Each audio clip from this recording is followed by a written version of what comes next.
Today on People Now, the Giudices are headed to Italy. We've got details. Lady Gaga cancels her Vegas show. Meghan and Prince Harry pay tribute.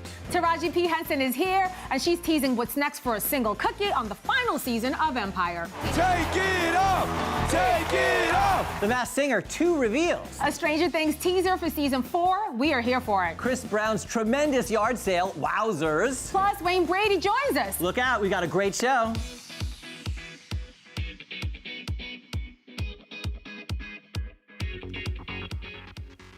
Hi everyone, happy Thursday and welcome to People Now. I'm RHONJ. And I'm Brian BALTHAZAR. And yes, both Jeremy and Andrea are out today. We are holding down the fort. Big shoes to fill. A lot of stories. But we got this, and we're getting started with this. The Duke and Duchess of Sussex attended the Field of Remembrance service at Westminster Abbey on Thursday. It's one of the ceremonies leading up to Remembrance Sunday. Now, we can expect the entire royal family to step out for that.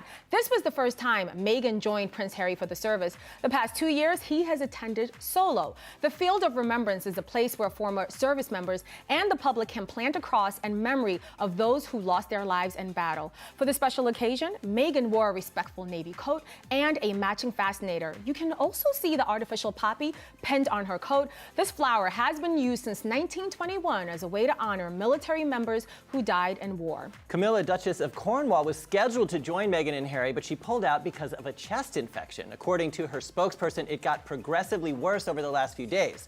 Camilla is the patron of the Poppy Factory, which produced the Remembrance tribute crosses planted at the field. There are over 70,000 of them. Wow. Prior to Thursday's service, Meghan and Harry surprised some of the neighbors at the Broom Farm Community Center in Windsor on Wednesday morning. Every week, the center hosts a meetup for military families whose relatives are deployed abroad.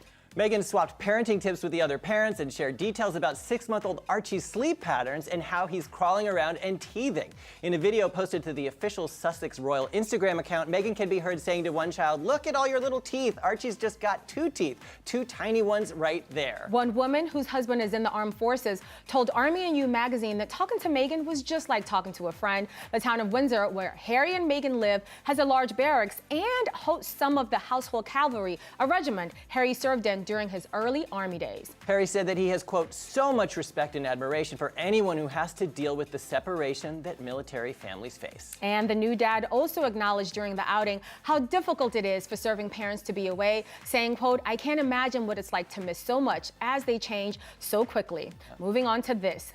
The Giudices are together again. Real Housewives of New Jersey star Teresa Giudice and her 4 daughters have arrived in Italy to visit the family's patriarch, Joe. Late Thursday morning, Teresa and Joe's oldest daughter, Gia, posted this selfie on Instagram of her whole family reunited and smiling. Now, this comes hours after Teresa shared a photo of her and her daughter, Melania, seemingly smiling at the airport with the caption reading in part, "Here's to the next adventure." Gia also documented their journey on her Instagram stories. She showed some airport scenes, the snacks they bought for the flight, and even the view from the airplane window as they approached their destination.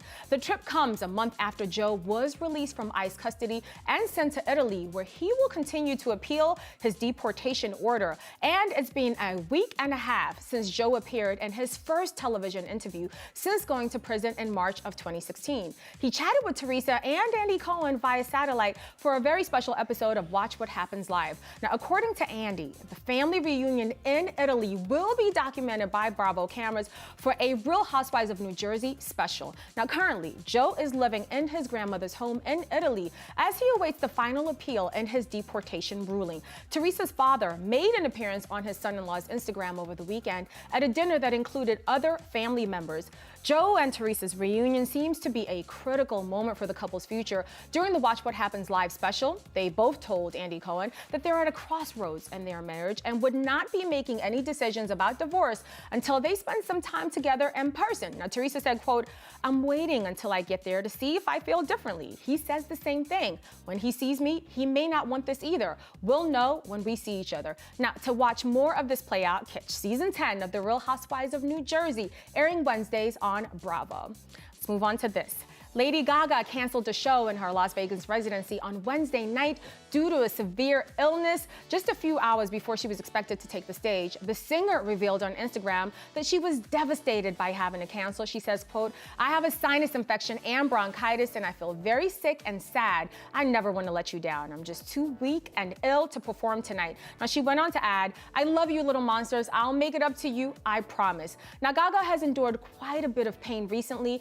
Just last month, she was performing in Vegas when she invited a male fan on stage to join her. Now, she jumped into his arms, but while they embraced, he lost his footing and slipped into the audience pit, bringing Gaga down with him. Now, despite the hard fall, Gaga got up and continued her show, reassuring fans that she was all right. Now, following that incident, Gaga revealed on Instagram that she had to get a few x-rays. She captioned this photo in part, "When they have to x-ray almost your entire body." She then playfully quoted one of her own songs, "Just Dance, Gonna Be Okay." Well, we hope she's going to be okay soon. She can just go back to wowing people at her residency show. All right, Brian, you have even more for us in Star Trek. Yes, Mako, I do. We are kicking off Star Trek today with a double dose of The Masked Singer. Now, consider this your spoiler alert. Spoiler alert, if you didn't watch last night, you have been warned, okay?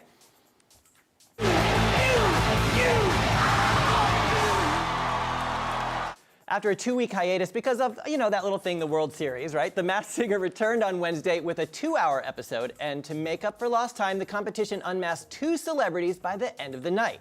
The first contestant to get booted from the series was the Penguin after performing a version of Meghan Trainor's All About That Bass. Now, under the Penguin costume, TV host and comedian, my friend Sherri Shepherd, she said it was her son who convinced her to do the show, even though she was scared. Fans were sad to see the actress go. One fan tweeting, "I knew Sherri Shepherd could act. It's obvious that she is beautiful, but damn, that girl can sing." One of my all-time favorites. The second performer to be sent home on Wednesday night was the Black Widow, who sang Believe by Cher. The unveiling revealed actress Raven-Symoné. After being unmasked, she said this. She said, "I've been in the music industry for a really long time, and I said, oh my goodness, it would be awesome if I don't have to see anybody, they can't see me, and I can be the person I am in the mirror." One fan expressed their feelings on Twitter, writing, "So sad she got sent home. I used to watch That's So Raven all the time, so I knew it had to be her." Another fan writing, "I really love the Black Widow mask, and Raven-Symoné did an incredible job." The Masked Singer airs Wednesday at 8 p.m. Eastern on Fox. Now, we're all anxiously awaiting season 4 of Netflix's Stranger Things. We don't know much about the plot just yet, but now we know the title of the first episode. The title, Chapter 1, The HELLFIRE Club, was revealed late on Wednesday on Twitter, and the fan theories started pouring in immediately on what the HELLFIRE Club could be. Now, this was all part of Stranger Things' day on November 6th. In case you don't know, it's an important date in the Stranger Things universe. It's the day that Will Byers disappeared into the Upside Down. To commemorate the big day, Netflix also released some bloopers from the filming of season 3. Let's take a look at those. I drove from Lompoc, which is 2 hours, and then I was waiting till, what time is it? It's about 2:30 right now. Yeah, so this is a big day. Yeah. Okay, now the writers of Stranger Things released footage with a message to fans that reads in part, "I can't believe we get to share all the love and laughter." I wonder if we have those bloopers. They are amazing They bloopers. are good, yeah. Right? It's a 5,000 of you. It's been a fun ride, adding Ask Nicely and Stranger Things could give you some more. Now, if you have theories about what the HELLFIRE Club might be, let us know by tweeting us at PeopleTV and using the hashtag PeopleNow. Now, check this out. I drove from Lompoc, which is 2 hours, and then I was waiting till, what time is it? It's about 2:30 right now, so about 6 hours, 6-7 hours. Yeah. Yeah, I got up at 4, we left at 5, drove 2 hours, and then got here at 7. And what's she talking about? Well, Chris Brown held a public yard sale on Wednesday, and his fans showed up. You can see them. Just look at this video. Brown drew a massive crowd that stretched for blocks from his Los Angeles home after announcing the yard sale on social media. Get this, including his home address. And as you just heard, fans waited for hours before they got a chance to shop. Seems like it was worth the wait, though. According to AP, the yard sale was not your average yard sale and included rows of high-end designer clothes, with organizers saying all the clothes have either been worn by Brown around at red carpets, in music videos, or even brand new. Now, AP also reports that LA police had to be called in to manage the traffic caused by the hundreds of fans flocking to the event, though the crowd appeared orderly and mostly kept to the sidewalks. A news release said Brown plans to donate some of the proceeds to unspecified charities that he supports. And those are your Star Tracks for today. How did I miss that? I know. Okay, guys, don't go away. Taraji P. Henson will be here live. We're getting the tea on the final season of Empire and her new sweet project. Plus, we are freestyling with Mr. Brady Baby himself, Wayne Brady. You do not want to miss this. Stick around. Dancers are the most athletic people on the face of this earth. I don't care, because I just saw a football player and a professional basketball player both just fall to the ground in comparison to what a dancer could do. So I'm like, if you want to know who the real athletes are, they're dancers. Yeah. Because even to this day, I've been off the show now for 2 weeks. My baby toe hurts, my earlobe hurts, everything hurts on my body. And so I'm like, I don't know how dancers do it every single day. Beyonce, there's a reason she's the queen. For real. Queen Bee. Now, fresh off his elimination from Dancing with the Stars, Karamo Brown is giving props to his fellow castmates. He and his son Jason joined Jeremy to talk about their new children's book, I Am Perfectly Designed, and Karamo shared that he really connected with everyone on the show. I'm probably one of the only castmates that has ever gotten voted off, and they've picked up at the end as if I won. Usually they only pick people up when they win. Yeah. And it was because during the process, every castmate at some point came into my trailer and got advice from me. Yeah. Every single one. And that includes former White House Press Secretary Sean Spicer. Now, you might remember when Karamo defended Spicer's casting on the show and received a lot of backlash for it. Karamo has always been someone who welcomes conversation around different points of view, and he explained how he and Sean actually really bonded despite their differences. We're in a space where we're divided as a country, where people don't want to talk anymore.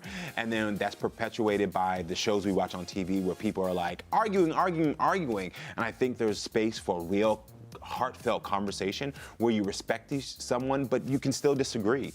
And what I learned with Sean is that if you can have those conversations, expose them to your life, you can plant those seeds that will eventually grow and blossom, and that's when you see real change. And I saw that happen. The minute we got off the dance floor, he was sobbing that I got voted off. And I'm like, someone doesn't sob if you haven't touched their heart. And so it was a win for me. That's great. Did you have meaningful conversations with him? We did, all the time. We literally, his trailer was right next door to mine. And so, I mean, like, our bathroom shared bathrooms together. And I'm like, so okay. Yeah, so I'm like, we got very close. Okay. And so it's like, you know, we would come out and we would just start talking about, like, the competition, but then I would also talk about his family, which then would open me up to talk about my family. And while the administration he supports does not support my family, I would say, see, you tell me you love me and you like my family and you think we're so great. Understand that when the administration you support talks about hurting people who are part of the LGBT community, you're talking about me. So would you want to see my son who you just gave a big hug to, or my fiance who you just laughed it up with? Would you want to see us get hurt? And you see him like, no. And it's like, well, please think about that next time you're talking to your constituents or you're talking to people, because if you do say yes, you're talking about me. We'll have more from Karamo and Jason's interview tomorrow. Karamo even shares a special birthday shout out he got from a clueless star. Plus, he reveals the big carnival ride he plans to have at his wedding and how he talked to both his sons about sex. We covered a lot of ground with him, so be sure to check that out. Now, watch this. It's been 2 weeks. Are you coming home or not? Oh, coming home! You want me to come home now, Lucius? After what you said about my measly $400,000? No, sir. I'm tired. I'm tired of getting crumbs and begging for what's rightfully mine. That's what I'm talking about. Oh, yeah. So Cookie isn't taking it anymore. It's the final season of Empire. It's airing right now. And Taraji P. Henson, Cookie herself, joins us right now. Thank you for being here. That's intense. You were caught up watching the scene, right? Yeah, that's an intense scene. Yeah. That's next episode, right? I believe so. Yeah, that's a good one. That's going to be a good one. Well, listen, you have a sweet new project, and we're going to get to that a little bit later. But how does it feel for you to be so close to the end of Empire? Oh, my goodness, it's bittersweet. It's something, It's something good about knowing where your next check is coming from. Yeah, I would think. But Cookie's iconic. Like, what else can I do with her? She will live on long after I'm gone. So I'm excited about this next chapter. I'm looking forward to making another character iconic. Well, your Barrett says happy, so that's an indicative of like that's where your mind is at right now, right? Happy. I try to stay in that place. Okay, this is the part where we try and beg you for some teasers, some spoilers. Okay, so we know newly single, right? And you're gonna go on a girls trip. You're going on a girls trip with the sisters. I mean, stuff always happens. So like, is something gonna happen on this girls trip that you can tease us about? Yeah, maybe Cookie revisits prison. Ooh, that's good. Wow, okay, you deliver the teasers. Yeah, a little bit. Oh, that's juicy. That's good, we like that. Yes. Okay, you don't have to stop. I won't stay anymore. Okay, you don't leave it right there? Yes. But looking back at the past 6 seasons, do you have like a #1 favorite memory from being on the show? I guess my favorite memory is when Cookie first got out of prison. When she was first introduced to the show. And then she goes and she introduces herself to her kids, you know, and that was kind of not good. Yeah. But that's, to me, my favorite episode will always be the pilot. The pilot, yeah, because it was the beginning of a new chapter. It was the beginning, yeah. And it's hard to do a great pilot, isn't it? It when really you have a is. great pilot, like, you know you're onto something. Yeah. Yeah, when we did that pilot, Fox was like, oh no, this is definitely. Oh my God. They knew a good thing when they see it. Yeah, well, and probably because your chemistry with Terrence Howard is so incredible. Yeah. Like, what was that instant, or like, what do you think it is that makes you click so well? Well, I had known Terrence for a while, and when I read the script, I just saw him. I just saw he and I. And that's what I told Lee. I was like, I will do this only if you hire Terrence. But I just saw it, I just knew. I know Terrence, and I knew he would kill that character, and I knew what I would bring to Cookie, and I just knew it would be magic. We trust each other as artists, you know, so. And that's a lot. Yeah. And I hear you guys ad-lib a lot. A lot. A lot, right? We had Vivica A. Fox on the show yesterday. And Yes, she shared my with us, sister. yes, in real life and on TV, Yes. right? And she shared with us this moment between the two of you. Let's take a look at it. Oh, Take a look at what she said. Last She season, really is. you actually had to slap her in a scene. Actually slap her, right? That was the most difficult scene for me, and I'll just say it really quick because I was like, I gotta slap her, and I was like saying to the director, I don't know if I'm comfortable, because I love her so much as a friend, and I'm like pleading to the director, and I turned to look at her, and she was like, and I was like, oh, slap coming. Wow. You know? I was like, bring it. All reservations went away. She's like, Exactly, ready, bring that's it. what's written. Yeah, what do you remember from that scene? Oh, that scene was tough because there was a lot going on in that scene.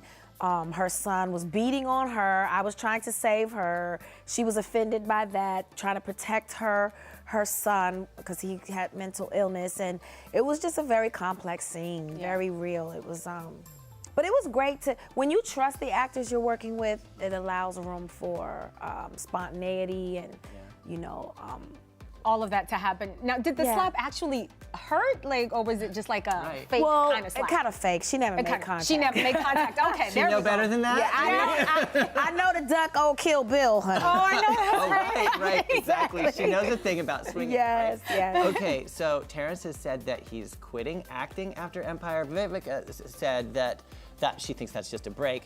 What do you think? And please tell me what your plans are, and they better not include quitting acting. I'm not ready to quit yet. I'm going to do a lot of producing, looking for a lot of content. I have 4 projects right now lined up. Will you act in them as well? One I may do cameos in some, but What do you like about producing? I like to allow other people opportunities. You know, if there wasn't someone who was looking for new faces, John Singleton, may he rest in peace, I might not be on the sofa right now. So I want to continue to allow new talent to shine. Yeah, that's great. awesome. Yeah. I love how you advocate for new talent. Let's switch gears really quickly. We're going to talk about that sweetness that we got here. Yeah. But there's something that's kind of equivalent to that. It's kind of sweet. You're planning your wedding. Oh, yes. No, There'll be lots of chocolate there. Will there be? Yeah.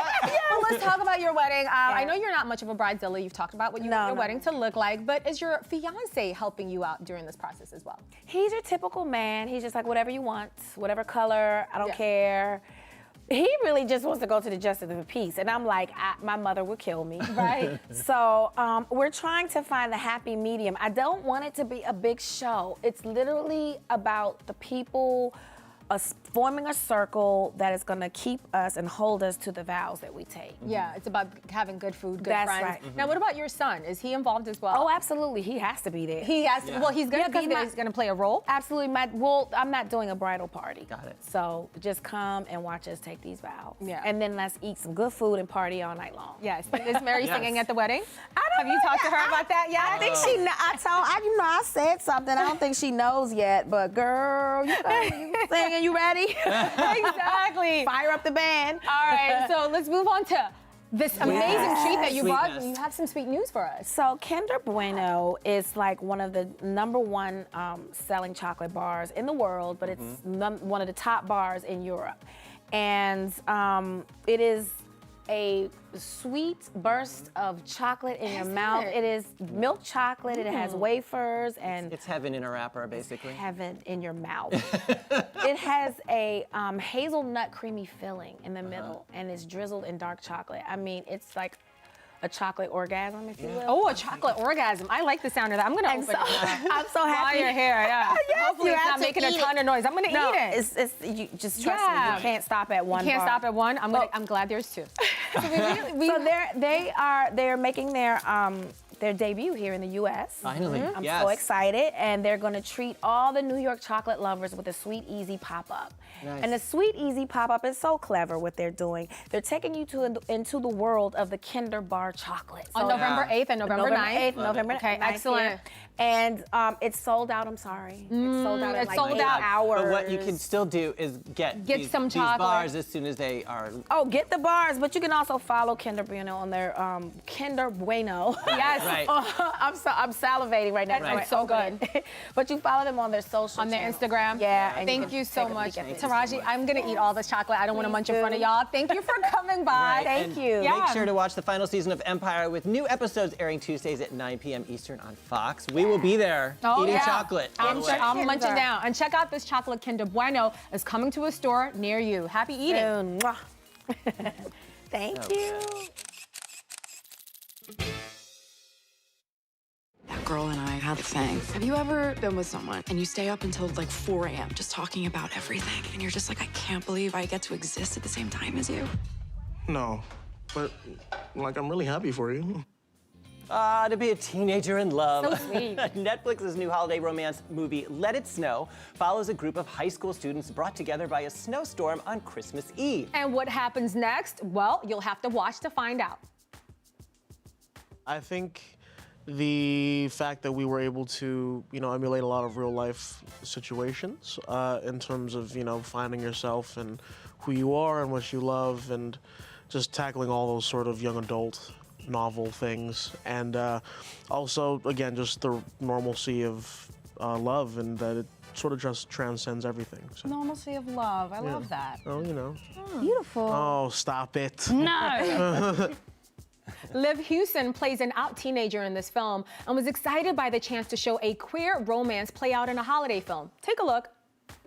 I loved the opportunity to just play a gay character, but within the universe of such a cultural staple as like holiday romantic comedies. It was something where I read the script and I was like, oh damn, this will be fun. And also it would have been nice if I'd seen something like that when I was younger. So I definitely felt lucky to be able to do that. Right. And what holiday movie would be complete without Baby Pig? Wow. That's right. Okay. Well, the cute critter appears on screen for only a small amount of time, but the cast reveals that working with the porker wasn't as easy as it looks. To say cooperative, let me tell you about Hula Girl. It was hard. It was difficult, but when she warmed up to me and the moments when she really loved me, those were beautiful moments, and it made it worth all the suffering I went through.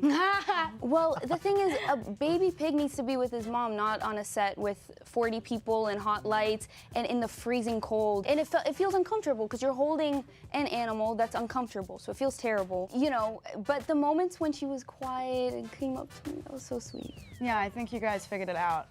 Yeah, towards the end. Yeah. Every day got easier. And we were like constantly checking with her handlers too. We were like, she's fine, right? Like, this is okay. And they're like, yeah, no, she's fine. It's just like when a toddler needs a nap. It's like she's had enough. Yeah, it Like, was "Oh, okay, long good." days.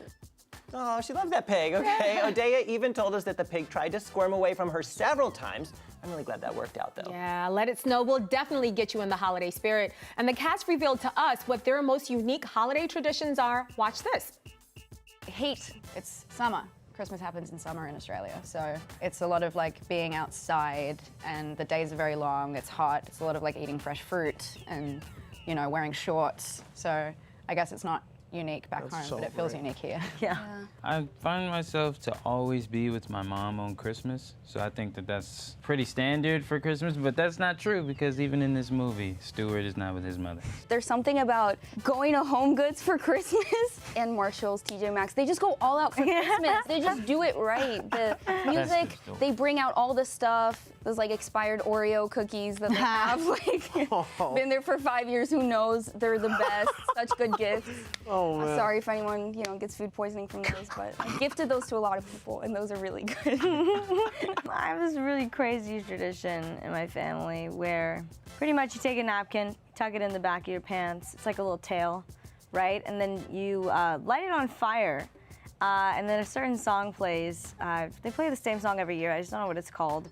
I know what it sounds like, though. It's just basically you have to shake your butt to put out the fire.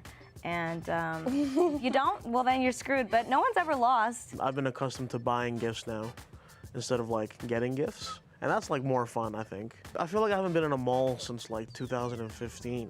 You know, it's like, it's weird to go to a mall. That might just be me. I might just be just too cool for malls. He's just. I like have an out-of-body experience in malls because like there's no windows, the lights are weird. You have to get out after a while. You can't be in there too long. I can't deal with it. Yeah. And then you're holding bags and you're like, where do I go next? I just feel so overwhelmed. Like, how long have I been here? Has it been 10 years? You know what I'm saying? So if you go into a mall and you breaking bank, that's when you need to have people with you. Like, you're gonna hold this, you're gonna hold that. Okay, wait a minute, y'all. Is anyone else still concerned about the burning Just a napkins? little, Anybody? yes. Okay, so in the movie, Shameik Moore's character plays a pop star enjoying a day out of the public eye. And when we asked him when people should start listening to Christmas music, he had a very definitive answer until he realized that this movie starts streaming on November 8th. Ooh. December is when you can start listening to Christmas music officially, if you ask me. Yeah, no, that's because you still got Thanksgiving to like account for. But even on Thanksgiving, it just would be weird. I mean, not weird, but listening to Jingle Bells on Thanksgiving might be a little funny. Not too early for a Netflix movie. So I guess after Halloween, it's okay to listen to music. After that moment, it's holiday. Yeah.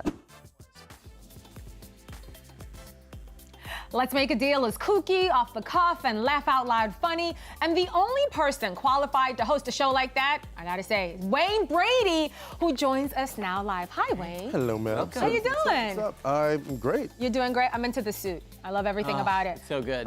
Well, I like that you like that, but the two of you, come on now. Oh, compliments. Okay, Let's flattering. talk about why you're here. I love Okay, you've that. got so much going on. We'll get to that in a minute. But the first thing that everybody is talking about, people swear that you were the thingamajig on The Masked Singer.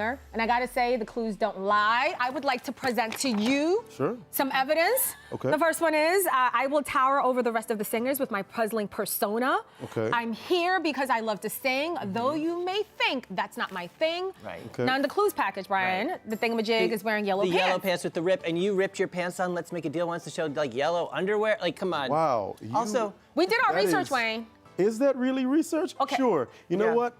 To you and to anybody watching, I tower above the rest. I'm 6 foot, that's tall, but do I tower above everyone else?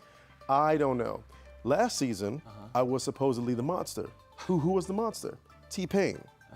Everybody, I swear that is Wayne Okay. Brady. I swear there's no Wayne. I'm Great. saying. Great, go out and swear it was T-Pain. Oh, yeah? Then I'm the thingamajig. Cool. Then I'm the fox. Yeah, there's Great. lots of theories. I mean, you're obviously a great actor because I think this is I one of your know, I best think this is really performances because I think you're the thingamajig. No, but you could think whatever you want to. But I here will. is what, and I'm not acting. This is really born out of think whatever the hell you want. Okay. Because instead of answering questions, Yes. which last season, I was too on my Instagram. Every time somebody'd say, you're the monster. No, I'm not. How dare you say me So to now? that? All right. Because so now I say, cool. If you think I'm that, you know the best way to solve that is go to iTunes and download my Grammy-nominated record. I like that. So go Yeah. listen. Then you decide if that's my voice, or go online and see any of the concerts that I've done across the world, and see if that's my Very voice. persuasive. I think do what you want to.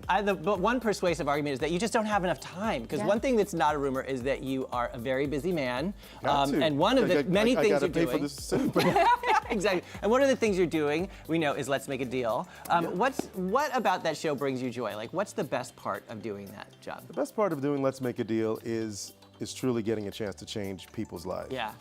It checks off all of the little notes in my box of what I love to do in terms of it's not a game show, because I just wouldn't host a game show. That's a waste of me, I feel. Yeah. I get to change people's lives. I get to make people laugh every day that may be going through something.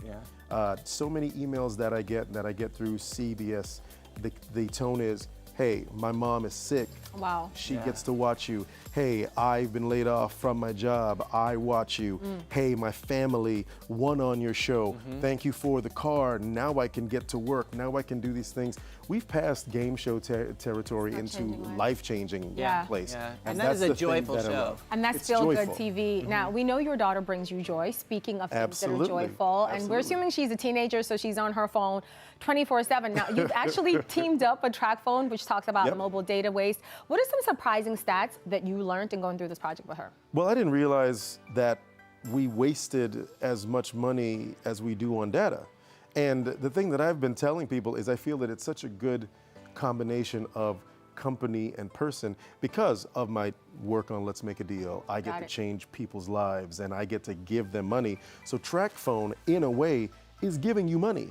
By saving you money is giving you money. There's a big billboard in Times Square right now, ticking down all of the money, and it's in the billions, all of the money that is wasted because of the data that you do not use. It's and you don't think about it because you sign everything. Oh, this is my plan. I'll take all of this. Read what you have signed. You have basically signed away your communication and data life to a company that does not care that oh, well, you didn't use it all this year? Too bad, so sad. Pay for it. Knowledge is power. These guys are breaking that paradigm, and that's why it was such a great partnership. Yeah, well, I will say Hollywood loves to use as much Wayne Brady as they can because you are doing, like, we're getting another side of you. You have amazing range. People think of you, they think of range. And now you're joining Black Lightning, playing Tyson Sykes, codename Gravedigger, which is so look at that brother right there. He means business. What's cool. What's it like? The DC universe is huge.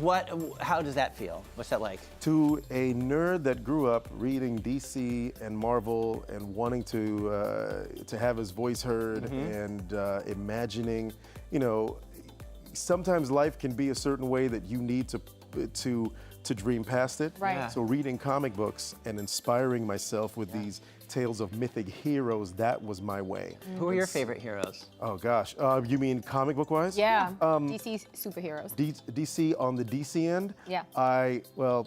A lot of people are going to disagree with me. I'm not a Superman fan. Okay. I'm not a Superman fan because I feel that Superman was too idealized and he's overpowered, so it's not realistic. I like the heroes where it's grounded in. Batman to me was a perfect hero / anti-hero. He's a real man. Right. He can be shot, but he will kick your behind and jump off this roof. He invents things. I love Green Arrow because the same thing. He's basically Batman with the same sordid backstory wearing green.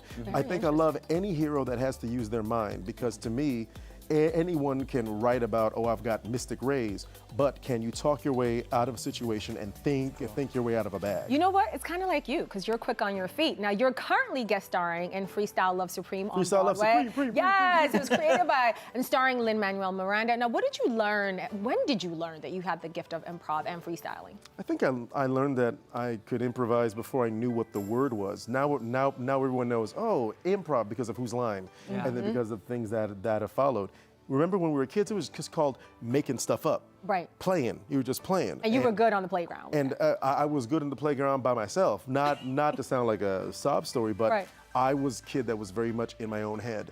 So I love to read so much that I didn't like how some of the other kids played, so I played by myself. And I built my own worlds. I had cardboard boxes, and I would read these plays, and I would draw the characters, and then I would make costumes and act it out. Wow. And then so I knew that I was good at making stuff up. It wasn't until I was maybe 19 and I was doing a movie with the woman who would go on to become my teacher, she and her husband, Will and Claire Sarah, back in Orlando. They said, hey, you're funny. You ought to try improv. I went, I don't know what improv is. He goes, oh, it's theater that you make up. Yeah. So when that started, I started doing it and realized, oh, I've got a penchant for it.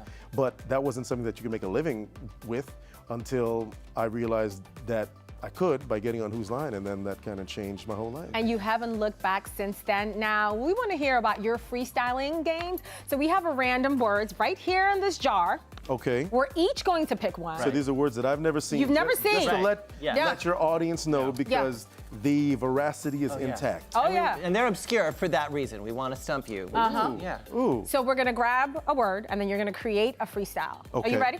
Well, before I do but that, first, then if we're going Scat. to do that, I'm going to grab my buddy Shockwave. Okay, come on, Shockwave.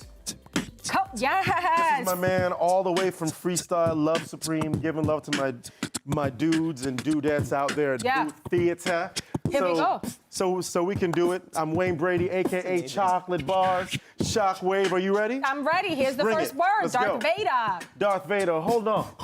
I'm gonna tell you all. I'm gonna talk about Darth, so forget Darth Maul. Hold on, hop a second. This is not a Seder, not a Jewish boy, but I love Darth Vader. Had a lightsaber, and you know he was the one. He chopped off the hand of his son. It was Luke. Came all the way from Tatooine. And Coffee dough. How can it Cookie be? dough. I love cookie dough, and I love coffee. Put them all together, and I know that it was softy. I love that cookie, and you know I love the cookie dough. When you see one, I rip, and I'm the Netflix and chocolate chip chill. dough. Netflix, and I love to chill when I'm there with my girl, and I paid my bill. Hey. And I love this because how it's amount, and sometimes you don't see it. You paid your account. T-Rex.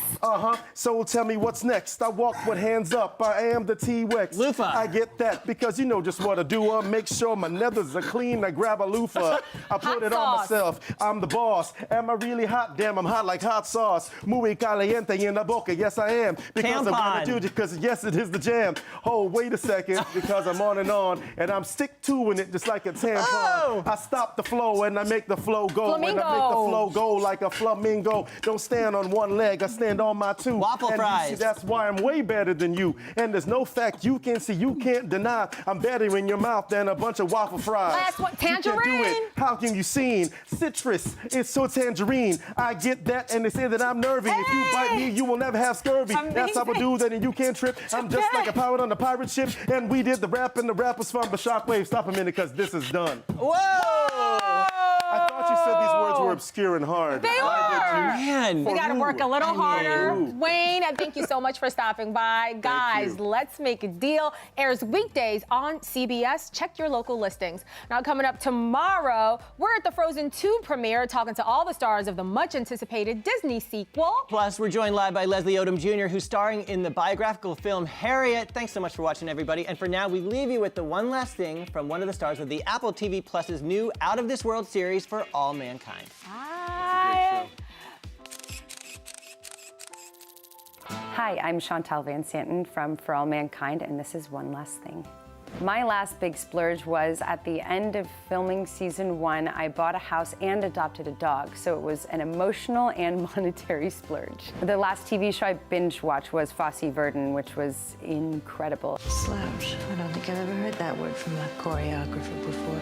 The last time I laughed so hard I cried was when I was getting ready to walk onto the carpet for the For All Mankind premiere, and there was so many people there, and it was overwhelming, and I started to laugh and then instantly bent over and burst into tears. The last song that stuck in my head was What Becomes of the Broken Hearted, which plays in the first episode of For All Mankind, and now is stuck in my head from watching it all the time.